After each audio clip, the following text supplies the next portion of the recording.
Hi guys, I am doctor Rajat. मेरे साथ आज हैं रमेश पवार जो हैं उत्तराखंड से, जो मेरे पास आए थे फुल माउथ डेंटल इम्प्लांट्स के लिए। अपर जॉ में हमने इनके इम्प्लांट्स किए थे, एक्सट्रैक्शंस किए, फिर इम्प्लांट प्लेसमेंट किया।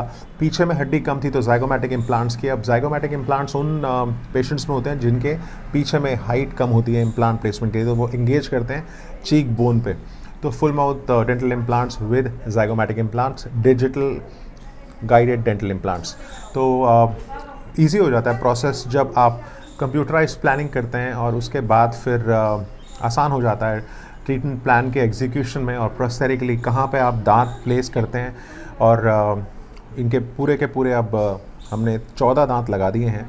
तो जानना चाहूँगा इनका एक्सपीरियंस। हाँ जी रमेश भाई, जब आप मेरे पास फर्स्ट टाइम आए थे तो काफ़ी सवाल चल रहे थे दिमाग में, कैसे होगा पूरा प्रोसेस।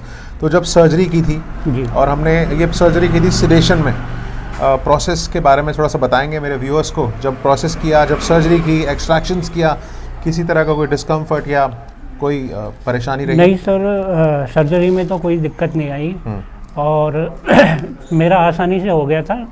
और सर्जरी के दौरान थोड़ा सा सिलेट भी किया था आपको, तो थोड़ा बहुत याद है आपको जब सर्जरी कर रहे थे? हल्का हल्का याद है। याद है, ठीक है। तो अब ज़ाइगोमैटिक इम्प्लांट्स भी किए थे, यहाँ पे एंगेज किया था, उसमें कोई परेशानी तो नहीं नहीं हुई? सर, कोई परेशानी नहीं हुई है। और सबसे अच्छी बात ये मेंशन करना चाहूँगा, जिस दिन सर्जरी थी ना उसके अगले दिन मैंने इनको बुलाया था, देवर एब्सोल्युटली नो स्वेलिंग। इनको कोई भी स्वेलिंग नहीं थी और पेन नहीं था। आई थिंक पेन नहीं। नेक्स्ट डे हमने इम्प्रेशन के लेने के लिए उनको बुलाया था, तो कोई पेन नहीं था। और आज 7 दिन के बाद इनको हमने फिक्स दांत दे दिए हैं। तो प्रोसेस कंप्लीट करने का जो लैब के साथ कैसे आप कम्युनिकेट करते हैं, किस तरह के दांत चाहिए डिजिटल में, वो कैसे उनको शेप मॉडिफाई करना है, तो एक पूरा प्रोसेस है जहाँ पे हम पेशेंट को बताते हैं। तो हाँ जी रमेश भाई, तो ओवरऑल अच्छा लगा एक्सपीरियंस? बहुत अच्छा लगा है। और दरअसल क्या है कि मेरे जो ऊपर वाले टीथ थे वो पहले मेरा एक ख़राब हुआ था, तो उसे निकाला था। उसके बाद मैंने लोकल में ही दिखाया, तो ब्रिज लगा था। उस ब्रिज में क्या होता है कि वो धीरे धीरे अगल बगल के जो टीथ होते हैं उनको घिस देते हैं। तो उसकी वजह से धीरे धीरे इन्फेक्शन होता रहा और मेरे ऊपर के लगभग 7-8 दांत ऐसे ही खराब हो गए थे। तो फिर मैं सर का वीडियो देखा, तो यूट्यूब पे वीडियो देखा और काफ़ी अच्छा लगा। मैं कम से कम 6 महीने से सर की वीडियो देख रहा था। हिम्मत आई फिर ट्रीटमेंट कराने की? काफ़ी हिम्मत आई। चलो। और थोड़ा सा ये था, फाइनेंशियली दिक्कत थी, लेकिन सर ने काफ़ी मतलब उसमें मदद करी है, और जो भी ऑल ओवर अच्छा रहा है। चलो, बहुत बहुत शुक्रिया।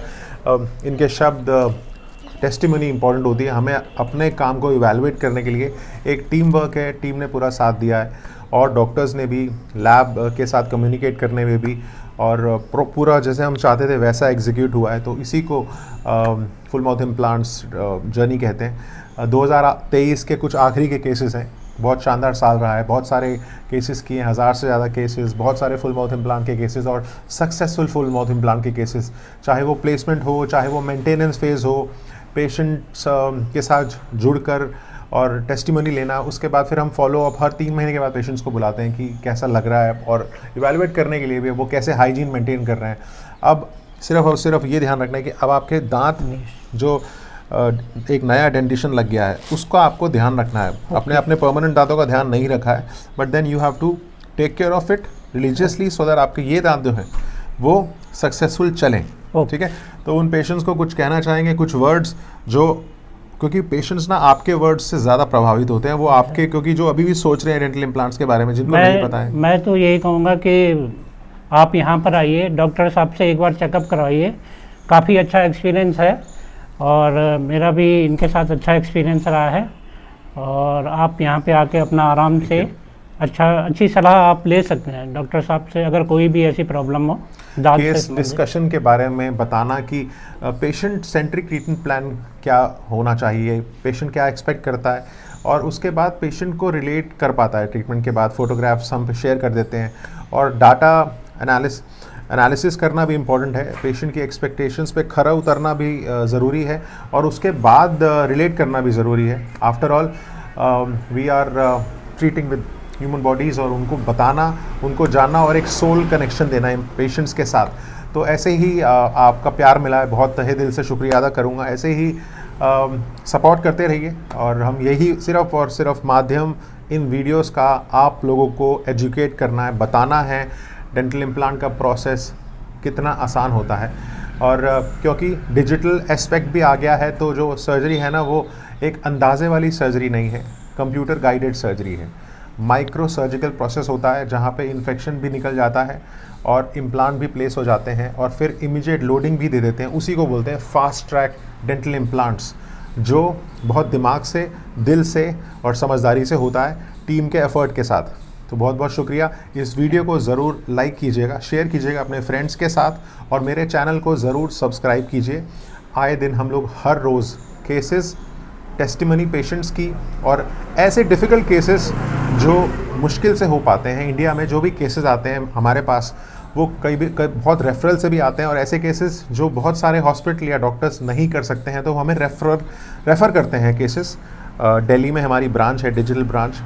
तो मैं सिर्फ उन डॉक्टर्स को भी यही बोलूँगा कि अगर आपको लगता है कि डेंटल इम्प्लांट के केसेस में आपको लगता है कि आप नहीं कर पा रहे हैं तो अपने सिटी से आप रेफ़र कर सकते हैं। तो और उसके बाद हम फिर ट्रीटमेंट प्लान पेशेंट्स को बता देते हैं और उसके बाद वो कंफर्टेबली वो समझ जाते हैं और वो फिर करा सकते हैं।